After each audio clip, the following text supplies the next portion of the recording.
Episode 91 of the Fired Coaches podcast. We have Coach Chris Kreider on here, who is assistant coach currently at Georgia Tech. Just got there and joined Coach Scott Cross's staff on the last few months. He's been at Georgia Tech before. He's been in Division I world for a long time, many different stops. Some he's come back to, like Georgia Tech.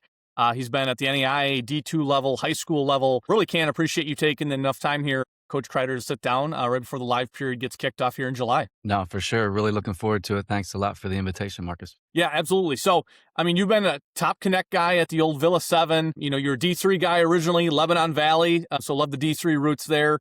Kind of talk about how you got into coaching, because I believe you went out west for kind of a short experience out at Great Falls. Just kind of talk about your, kind of idea and thought process as you get done with your playing career of like, hey, I want to get into college coaching. Yeah, it was one of those things where, I just had a unique upbringing. My parents were missionaries in Colombia, South America, grew up there, fell in love with the game there, and ended up living with my best friend. Long story short, his dad, Scott Barton, was the head coach at Lower Dauphin High School. My best friend, Nate Barton, lived with his family, grew up in a home while my parents were off doing some things with their missionary adventures. I stayed with my best friend in a home with the high school coach. And, I saw it up close and personal what that was like.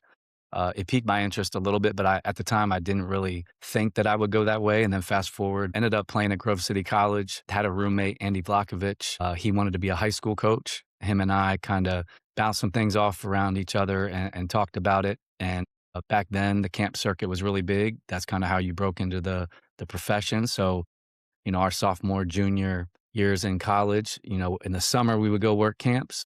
And it was at that time where I started, okay, I need to start getting to know people, figuring out my way in this thing. And so when you stack just growing up in a home with a coach and then also having a roommate that wants to do it, I think it was those two things combined that kind of led me down this road. Yeah. And right before we got on air, we talked about Scott Pera, who was on here on the podcast. I think it was episode 71. And you would work with Scott at Rice and talked about how he kind of helped at one point with you getting in the camp circuit. Was that early on at that age, or was it down the road where you were working camps at UCLA and things like that? Yeah. So that was actually in college. And so, I just remember looking around at what people were doing. I was like, okay, who do I have connections with? What camps can I work? So I tried to get in different places. Well, one huge connection was Scott Pera, Coach Pera at Artesia High School at the time, but I knew Coach Pera from growing up in Central Pennsylvania.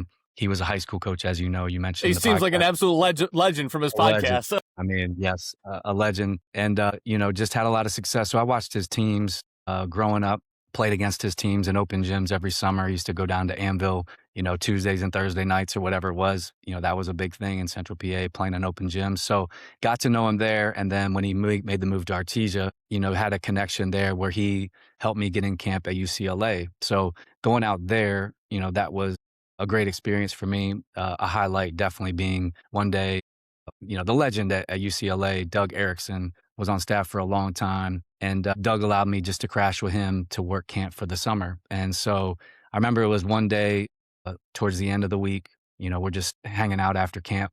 And Doug came over and was like, hey, do you want to go see Coach? And I thought, Coach Lavin at the time is who he was referring to. And, so we get in his car and we head over to Coach Wooden's house. And so that, was a great experience. That was Coach. That was Coach. That was the coach that he was referring to. So that was a great experience, just trying to meet as many people there and learn as much as I can. Well, the kind of connection that I made there was, the Genesee family, who Coach Genesee at the University of Great Falls in Montana was the head coach there. And he kind of gave me my first opportunity at Great Falls. And so that was the NAIA introduction, I guess, to the coaching industry. And what was that all like? I mean, obviously, you're talking about the missionary stuff and obviously going out to UCLA, you probably seemed like you were a guy like, I'll go wherever, but literally going to the West like that, the Northwest and working at Great Falls, like, what do you remember from that first year in coaching? I mean, I feel like looking back at my experience, and I think a lot of people that have been on here, it's one of those where like, the longer you coach, I think other years get kind of combined, but that first year, I feel like you almost can recite day by day, like what it was like. Yeah, I'm going to have to digress on that. I don't remember much. What I do remember about that first year, maybe because it's been so long ago, is when I think back now, what I know, And I feel this way about when I was a head high school coach as well. Like, I wish I knew now what, back then, but I wish I was able to apply some of the things that I've learned along the way. I just didn't feel like I was a very good assistant at the time. Back then, I didn't know what to look for. I didn't know the pitfalls. I didn't, but I think that's how you grow and that's how you learn. So when I look back and reflect, that's the first thing that comes to my mind, to be honest. But it was at that point at the University of Great Falls where I ended up, after that 1 year, I had the decision to make. I was dating my now wife, Heather, at the time, long distance. She lived in Atlanta. I was from central Pennsylvania. So at the end of that year, just being a East Coast guy, it was like, and trying to start this relationship with my now wife, I had a decision. It was either go back to Pennsylvania or move to Atlanta. And I chose Atlanta. And kind of now looking at my career now, spending so much time in the Southeast, I think that's kind of where everything stemmed from, that one decision to come to Atlanta. In coaching, boys and girls basketball at the high school level, as you're going through that, are there any thoughts of like, I want to get back to the college level? Or was it just take it year by year? And if this goes really well, like I could be a high school coach in the Atlanta area forever. I mean, which is totally cool too. But where was kind of your mindset at that point? Yeah, I can honestly say my focus was Heather. It was, I found this girl and we got married, and I was waiting tables. I can, still remember the place, Copeland's on Cobb Parkway here in Atlanta. Is it still there?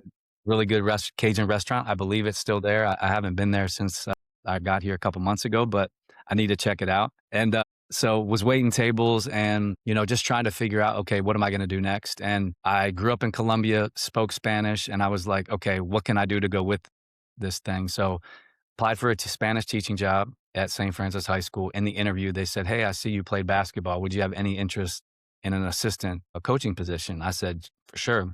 And so, I wasn't certified to teach, so it had to be in a private school, and it just worked out. And those, that first year as a Spanish high school teacher and a varsity assistant, I was locked in on that and had no intentions to coach in college. And then, after that, I think it was, and you mentioned this on a podcast recently, where you went and worked for Vince Alexander at USC Aiken. And that was the D2 level. He's been, head Division II coach for a long, long time at many different stops, and volunteering and getting back in, how much of a difference was that from obviously what you did at the high school level? Like you said, Great Falls, you're like, hey, as anybody, right? You think you have an idea, you get into it, you realize I know nothing about what I'm doing here, even though I played the sport. How much did your growth change in that volunteer experience working for him at Aiken, excuse me? Yeah, it was awesome how that opportunity even presented itself. I was at a game, one of his games. I saw him after the game and I just said, hey, coach, great seeing you. He had recruited me when he was an assistant at Mansfield University. So I had known Coach Alexander, just from that time.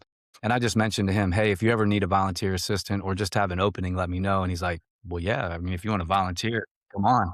Anybody will take a volunteer, right? Yeah. So I was thankful that he allowed me to do that. And I know even those positions are hard to get. And I had to hurry up, explain it to Heather. And she was like, yeah, if you want to do this, let's do it. So I had to find a teaching job in Augusta. So taught middle school Spanish that time instead of high school. And then just ran over to Aiken every day around, 1:00. Have you ever been to the Masters? That's one thing. Never been. I always see how you live in Augusta, you rent out your yard for the parking. And we were renting at the time, so I didn't have a yard to do that. Yeah, no doubt.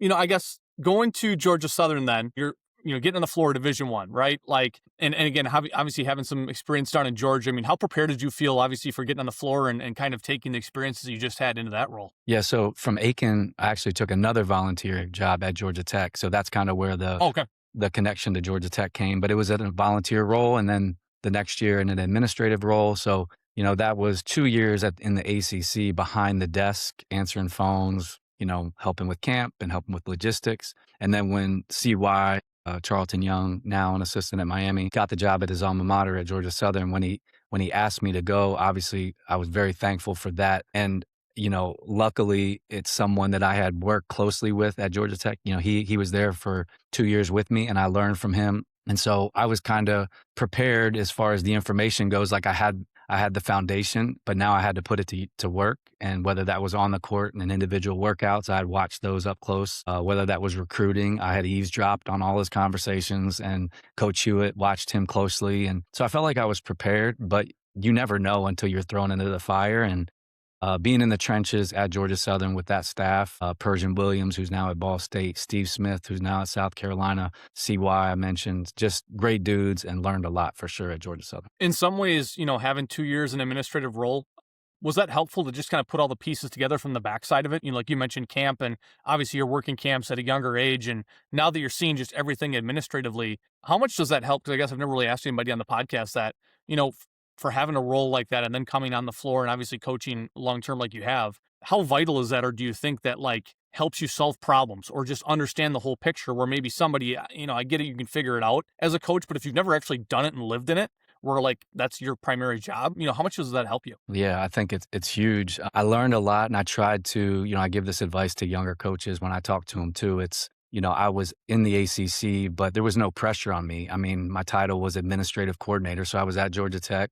watching from behind the bench or answering phones and watching and listening to Coach Hewitt in the car as I drove him around, listening to recruiting conversations when he's recruiting Derek Favors and, just all these things that I just tried to write down as much as I could and learn as much as I was able to possibly process. So I was ready. And so I think the administrative side, I think any good head coach is a good CEO. And I think to be a good CEO, you got to know what's really going on when it comes to running a program. And that's what I thought Coach Hewitt actually was extremely good at and gifted at, is being a CEO. At the time when I was there, he was head of the NABC, head of the BCA, coming off of Final Four, head coach of an ACC program. I mean, he's balancing all that and very caring father and husband. I mean, he's balancing all the things that one day I was hoping to be able to balance. So I learned a lot. And then just the biggest thing is being able to apply, what I learned from that. Yeah, obviously I've never met, Coach Hewitt, but everything, how he presented himself, right? Like you're talking about the Final Four, obviously there's a lot of publicity there for Georgia Tech, but,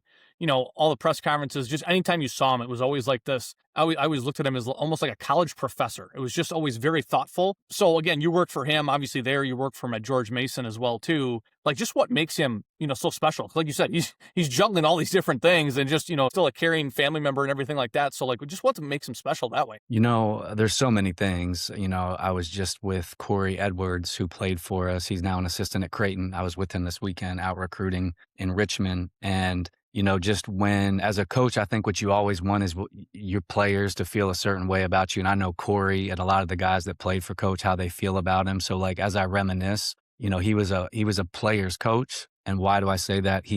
Player development was a huge piece of our program. Not only, I think he had 13 NBA players that he coached at Georgia Tech. He made it to a Final Four national championship game. So he had all the successes, but he helped prepare guys for how they were going about trying to chase their dreams. I think a lot of NBA teams and GMs, they always wanted to draft or have one of Coach Hewitt's players because they know that they were trained, they knew how to work. There was a strong work ethic as a foundation coming from his program. But just, it's just, the biggest thing is just as I observed him, it just seemed like, how was he managing all this stuff that was being thrown into him? And then he's, sitting in a timeout, end a game, calm, cool, and knowing all the other stuff that was going on behind the scenes. So just, it's like be there before you get there is what I kind of took. Like, hey, if you want to be a head coach, you gotta try to put yourself in as many of those situations to be ready. Because when the bullets start flying, it's for real. There was things that I helped him with. And I think I tried in every position that you've had, especially as an assistant coach, you try to take a step back and say, okay, who am I working for? What do they need from me? Not only what they're asking me for, but like, how else can I help them, just to take everything possible off their plate. But yeah, it's hard for me to describe in words, kind of what I saw. And then when I went to George Mason with them, it was another, I was still young in my career. We were in the Colonial, won 20 games back-to-back seasons, and then made a move to the Atlantic 10 and had a great staff around us. But I was trying to push myself and really try to grow as an assistant. And looking back, there's once again things that I wish I could have done different. But I think that's the beauty of being in this game. It's just always about self-improvement, looking around and trying to get advice from others and get better. Yeah, absolutely. And you talked about Charlton Young, you work for Dan Earl, Scott Pera, Rob Lanier, obviously Coach Hewitt, along with some of the other ones that we mentioned already. How have you, I guess, kind of gone about, like you're talking about getting better, right? And you're like writing stuff down. Is there a process or just a way that you go about, whether it's writing things down so you have that in the future to look at, or even just like a journaling perspective of like reflecting on the season? Or is there any way that you go about kind of getting better and just how you kind of handle taking all those things? Because I feel like I did a very poor job of that, where you can let one season go to the next, and you never take time to like truly step back and be like, okay, not only how are we getting better as a team, but how am I getting better as an individual, like better to process things and whatever that may be. So is there any tips or tricks or just ways that you kind of go about that? Yeah, actually, it was during my time, I believe, at George Mason. It was, I think Shaka Smart was getting interviewed, and I just heard it. He mentioned that he writes stuff down in a notebook. And so ever since that, I heard him at the time say that. I've tried to take, just one of those hardback notebooks, one per year. And just, it started with like, whether it's a quote, whether it's a set play, whether it's just anything that you want to kind of journal or write down, do that. And I started doing that. And then just over the years, you end up with a stack of notebooks. And then just a part of that Kevin Carroll, who's now the head coach at Lipscomb, him and I are good friends. Didn't work with him, but he took my spot when I left VMI. We talk about, I think the challenge is going from the notebooks, and Coach Smart actually mentioned this too. It's like, how can you go from the notebooks to, I think he said, Coach Smart said his wife bought him something where you can take pictures of the notebooks to transcribe it. But Kevin Carroll and I were talking about how can you organize that using technology to maybe take all these thoughts that you have, how do you keep them together to have them on a year-to-year basis where you can draw back on it? Because I think I've done a good job of writing stuff down maybe, but not a good enough job of knowing where to find something, that you might have wrote down. So I think there's a nuance there, but I do think that kind of like as a player, you got to be self-aware. I know what I need to be successful. I know whether it's color coordinated or organized in a certain way. If it's not that, my mind can't handle it. I'll admit it. So I've just tried to find systems and things that work for me. Yeah, I love that. No, I think like you mentioned, obviously taking a picture and having things transcribe it is great. And that's where I feel like, right, the AI world, it feels like we're overloaded with AI stuff nowadays. But I do think there's an opportunity there, right? But they're still getting that information into a computer and then figuring out a way to organize it to where, the thoughts make sense. And obviously the sets probably don't come through that way. But yeah, I'm always interested in hearing how people kind of collect their thoughts and everything like that. So, you were talking about obviously being on the administrative side at Georgia Tech, and then obviously being an assistant as we fast forward into George Mason with Coach Hewitt. What do you remember about kind of going through that first phase of like, Coach Hewitt had gotten let go, I believe it was a 2014-15 season, and just kind of like, I think that was your first introduction of obviously being fired within the profession. So on a staff at least, like how did you feel and kind of what was that like mentality of like what's next for our family? Yeah, I think it's like an aha moment you have in this profession where when you do go through that, for me and my family, Heather and I were pregnant with our daughter Olivia, or Heather was pregnant with our daughter Olivia, and we had to figure it out. Health insurance was expiring, and we were living with some family in their basement in Virginia and trying to figure out, okay, how do I go about staying on this merry-go-round? Because once you get off, sometimes it's hard. So on my own dime, I had heard some people, okay, go to some April, some May recruiting events. At the time, I think it was April, but just to stay around and just stay visible. Be seen. Yeah. Yeah, just to try to, be on people's mind just in case something opens up. But I think going through it has helped me help others. And I know I was leaning on some people that had been through it before. But so I did that. And then I also wrote things down during that time that's my biggest piece of advice for anybody is write everything down during that time. I wrote down how many jobs I went after and how many I didn't get. And then I look back and then it was one phone call from Chris Rogers, who's the head coach at Marymount. And he was one of my assistants at Lebanon Valley. And he said, hey, Dan Earl's having a hard time finishing his staff. Would you like to talk to him? And so I had spun my wheels. And then for me, I believe that was God opening a door at that point in time. And so by writing it all down and going through that time, it makes you figure out like, okay, why am I really doing this? Is this what I really want to do? And, I'm fortunate Heather is very supportive of this lifestyle. And so thankful for Dan Earl and giving me that opportunity to go to VMI. Do you feel like it was at one of those points where, like you mentioned, you're going through it and you're keeping track of all this and you're swinging at good pitches, just not connecting? Do you feel it's like, I've heard people say before where like when you feel like it's all lost and there's no opportunities going to be around for you, even though that's not the case, but that's just how it feels, that it was like, hey, this all of a sudden came about, like you kind of said, like you just kind of it worked out and maybe there's a higher power there that obviously got us connected? Yeah, I think that's how I choose to view it. I choose to view it that, just an opportunity, a door was open for me. And it's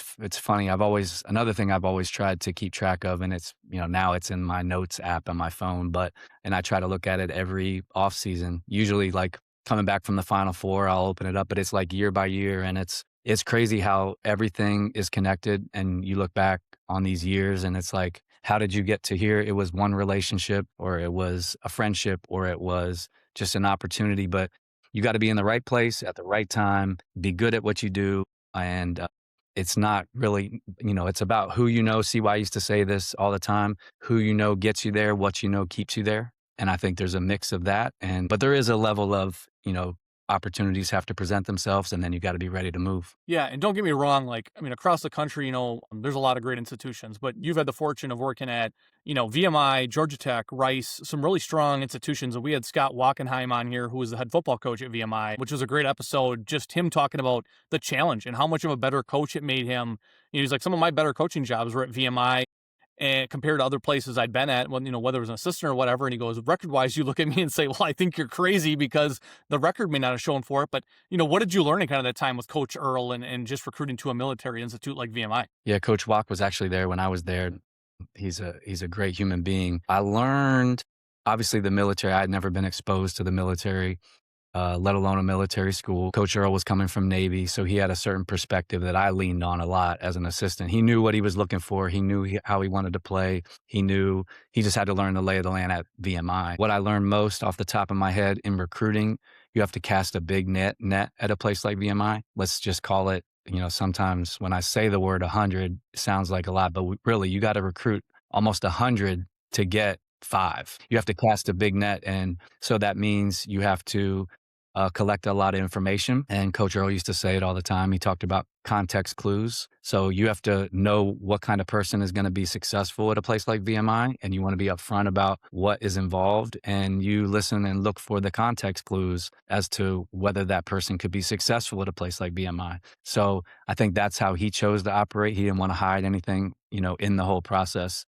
And then obviously once you get there and you're there, I was there for 2 years, just the adversity that those guys face, you can see how just anyone that graduates from VMI, the brotherhood, they call it, just you can see why they take care of their own, because they make it through some tough times and they come out on the other side and they're better for it. I love how you mentioned context clues. I guess to ask you, and obviously, right, character and kind of being like an FBI agent, right, and trying to find everything you can about a player and the fit, like you mentioned. Do you feel like it's that much more crucial at a VMI? Not that obviously Georgia Tech, Rice, SMU, anywhere you've been, like striking out is a good thing, right? Because obviously you never want to do that. But do you feel at a place like VMI where you're like, no, we need to be transparent and open, like you're talking? And do you think like the investigative process of that kid and just understanding everything is that much deeper than maybe at other schools? I would probably say a little deeper, just because of the day-to-day. It's just it's so different. And I think it's not something you can watch a video on YouTube about life at VMI, but until you really see it and feel it and experience it, there's some tough days. The rat line is for real, and you need a certain level of toughness to make it through that. So I do think that, but I'll also say at places like Rice, where academics are so prestigious and you're going to have to show up every day, and in a small class setting, you have to value academics to be successful at a place like Rice. So I think you have to ask a different type of question, but it's all the same. You want everyone to know what they're getting at a place, and you want to be upfront about it in the early stages of the process. So like I mentioned, we had Scott Pera on here. I think, again, episode 71, as you're mentioning, Pennsylvania legend, goes out to Artesia, coaches James Harden, gets in the Division I world, and then obviously gets his first head coaching job at Rice after taking over from Mike Rhodes, and you joined his staff there. I know there was the recruitment of Trey Murphy, and I think you got to coach Trey Murphy in his freshman year, and Scott had talked about how unique that was, getting him out of North Carolina and getting him down to Rice and everything. But, going and working at a high academic institution, in a big city in Texas and things like that. Like, what do you remember about, moving to Rice and working for Coach Pera? Yeah, it was my first, coming from a military school to a top 20 academic school. It was different, and I had to learn the lay of the land academically. I learned that, the first, you're trying to find guys. You mentioned Trey, but we had a bunch of other guys on that same team, Quincy Oliveri, who's in the G League right now, Max Fiedler, Drew Peterson, who's played in the NBA. So talented players, but those guys all were very good students, and them and their families cared about it. So I learned not only what to ask in the process, I tried to learn from Coach Pera because he had been an assistant there, and he knew kind of the Rice experience better than I did. And so I tried to really learn from him at first. We were in Conference USA at the time, but you tried to find guys that love basketball, but then also cared about preparing for life after. And so I thought we did a good job of identifying. That was pre-portal, so it was a different time. But you try to find a diamond in the rough. And, I think families value the Rice experience, and it allowed us to recruit. I didn't know until I got there that, you look at every academic ranking, it's Ivy League, Rice, or Rice, Ivy League, and every very, very elite academic. No doubt. And like you said, you're tied into Conference USA, so there's some, kind of alignment with schools in the East Coast and things like that. But how helpful was that for your career to kind of get away from the East and kind of go down south that way? Yeah, for sure. I think as an assistant coach in recruiting, you like to diversify your relationship. So I had spent some time in the DMV at George Mason, and now getting to branch out. One recruiting class in particular, it was a 5-man class we signed at Rice. And I want to say Trey Murphy was from North Carolina. Drew Peterson was from Chicago. Chris Mullins was from Dallas. Peyton Moore was from California, and Quentin Malora Brown was from DC. So in one recruiting class, we just covered the whole country. And so I think that's how you have to recruit at Rice. You got to cast a big net for different reasons. And you can even recruit internationally as well, which growing up in Columbia, being bilingual, I think I tried to always keep that going along the way, just in the background. For sure. I guess I didn't know that Drew Peterson was down there. I remember him playing at Libertyville, just north of the city in Chicago. And I mean, he was a really good high school player. So obviously, and like you said, he's had a good career, obviously leaving college since then. You moved to Georgia State. You worked for Rob Lanier at Georgia State. You moved to SMU. We'll talk about that as well, too. And obviously, you circle back around to Rice. But, Rob Lanier obviously had a long history being a head coach years before. Assistant at Tennessee. What was that kind of going to Georgia State, kind of getting back into the Georgia world for you and jumping on staff and having some successful years before you guys moved to SMU? Yeah, it's a good example of what we were just talking about, where you look back, different parts of your career and you're like, how did that happen? And I can remember how this one happened for sure. Emory Lanier, Coach Lanier's son, really good player, high academic, was recruiting Emory when I was at Rice the first time. And so got to know Coach a little bit. So when he got the job at Georgia State, I guess my name came up somehow. He didn't know my wife was from Atlanta, so there wasn't a little pull family-wise, just with that connection. So he ends up giving me this opportunity to go back to Atlanta, to Georgia State, and we spent 3 years there. You mentioned SMU for 2 and then Rice for 2, but 7 years with Coach Lanier. I owe him so much. He really allowed me to grow as an assistant coach. Obviously, I want to be a head coach one day, and he allowed me every opportunity to grow into that. He gave me the associate head coach title at Rice, which he didn't have to do. And so I'll always appreciate not only him giving me a job in the first place, because I think so many people hire guys that they know, and he didn't really know me. He knew of me. And, he tells a story that his wife got to know me a little bit in that process, recruiting Emory. So maybe there was a little familiarity, but he took a chance on me, and I really am appreciative for that. And we had an awesome 7 years together, went to the NCAA tournament at Georgia State in year 3, went to SMU. We were on our way to doing some really special things, went from 10 wins to 20 wins, NIT. So just had a lot of great memories with Coach Lanier. Yeah, I mean, at Georgia State, you obviously navigate the crazy world of COVID. So I'm sure looking back at your notes app, that feels like probably 20 years ago, even though it wasn't that long ago based on COVID. But yeah, you had 19, 16, 18 win seasons, as you mentioned, NCAA tournament in 2022. Then you moved down to SMU, as you're mentioning. 2 years, you go from 10 wins to 20 wins, have an NIT appearance, and then the rug's pulled out. So again, obviously you just are basically kind of getting settled, right? Year 1, probably, trying to figure things out. And then year 2, kind of getting back into a flow of being there for a second year, and then, things kind of change again. So I guess when that happened, how soon, I guess I didn't look back to realize like how soon the Rice opportunity came up for you guys to make the move from SMU to Rice. Yeah, it happened quickly. Coach Lanier was in high demand. I mean, there's no other way to say it. Tommy McClellan, the AD at Rice, came after him quickly. And, he called, and it was either a call or a group text like, hey, who's coming with us? And the other thing about Coach Lanier I respect so much is he takes care of his people. And, he brought a lot of us with him from Georgia State to SMU, brought a lot of us with him from SMU to Rice. And I think that says a lot about him as a person. And so, my deep appreciation for Coach Lanier is one thing. Another thing, we've talked about, different guys I've worked for, just his overall perspective about this whole profession, which I think your podcast, really this conversation allows you to do. It's like, why do we coach? And I think you go through this journey, and Coach Lanier was on a daily basis reminding not only our players, but our coaches of, hey, there's more to this life, and let's have a perspective. Let's work really hard, but let's also be really good fathers and really good husbands while we're doing it. So as I talk about Coach Lanier, those are things that definitely come to my mind. No, I love to hear that. And again, obviously, again, briefly knowing Scott Pera, right? Obviously having him in the podcast, some of the other people that you've worked for, it's interesting because I wonder, even with Coach Lanier, seeing that perspective of his kid, right? Like I love that story of, you meeting and getting to know his wife through the process of recruiting the kid. And right, like to me, it's like there's always a sign of like a high level individual, high level thinker and just connector when it's like, hey, this guy's recruiting my kid. He's doing a really good job. Like there's things that I like if your antenna's up and you're doing it the right way, right? Like, hey, I don't know you, but I seem to really like how you just went about recruiting my kid. Like, I want to present you an opportunity and how life-changing that can be for everybody involved. So, I guess looking back, obviously, now you're back in the Atlanta area.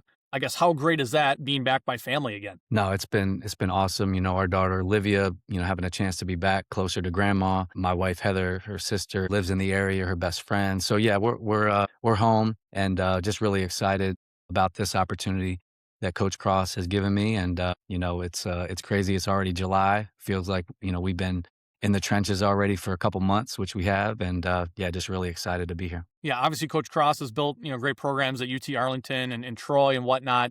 As you look back, like you've mentioned, obviously talked a lot about your wife and family in kind of the Georgia area.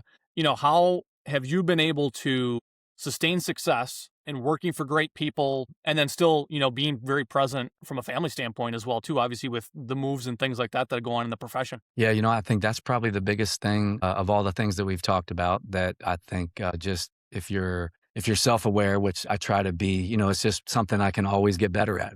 When I think about this profession, I've kind of landed on this thing where, everybody talks about work-life balance, and I don't know if balance exists. So Andy Stanley, he's a pastor here in Atlanta at Buckhead Church, North Point Church, and I heard him say this, instead of thinking about it as being a true balance, he said, just think about it as it being a tension, like this tension that we have to live with, and we have to learn how to manage the tension.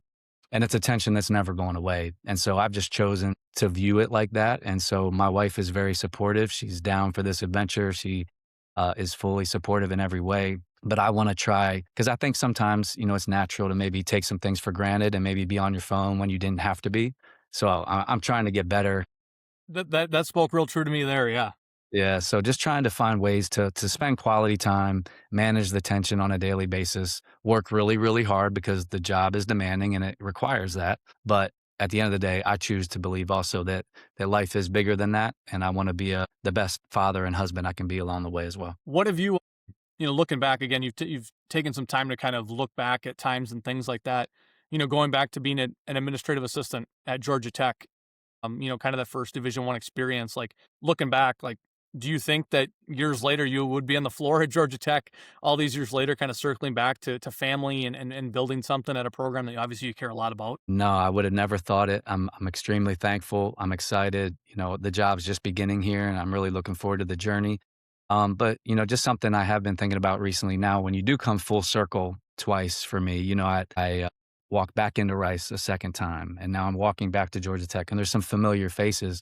And I think it was just a good reminder that I'm saying things that I've heard people say all the time. And this is something else CY used to say a lot. He used to say, you're always being evaluated. And that's true. And then, other people that say, your reputation, how important that is. So it's things that we've said to our players over the years, like, hey, just someone's always watching, or, you want to have good body language because scouts are looking at that, like, protect your reputation. And what I've been reminded of, it's really true because you just never know over the years who you're going to come in contact with. So if you continue to do the right thing and kind of stand for something in this crazy profession, and then you got to kind of trust that the chips are going to fall where they're supposed to fall and not put so much pressure, kind of have be as relaxed about that at the same time. So I've been reminded just coming full circle twice now. That's the biggest thing that stood out to me. That's awesome. Obviously, you've talked about, kind of looking back and reflecting, which I think honestly can sometimes be the best way to get better, right? Lessons you've learned, mistakes you've made, whatever that may be. I know obviously in building a program, like there's not a lot of time to try to figure out different new ways as you're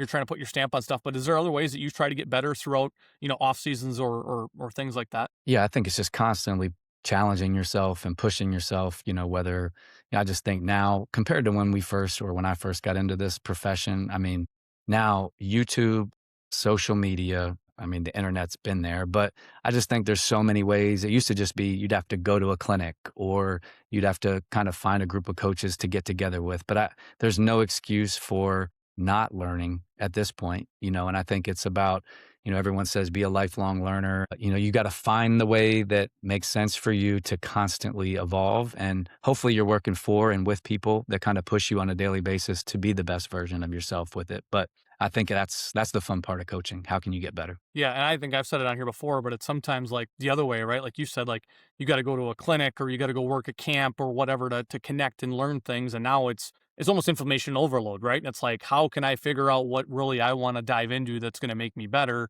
Because there is just so much out there. And obviously, speaking of being so much out there, I appreciate you being on the podcast. Obviously, again, off season, we're just talking about family and things like that. Please thank your wife for taking some time to jump on the podcast. I feel like I might be stealing a little family time here. So honestly, it means the world that you've jumped on and, you listen to Coach Pera's and things like that too. So just greatly appreciate it. And obviously be watching you guys from afar this year with Georgia Tech and wish you all the success. No, for sure. You do a great job. And yeah, keep up the good work. We appreciate it.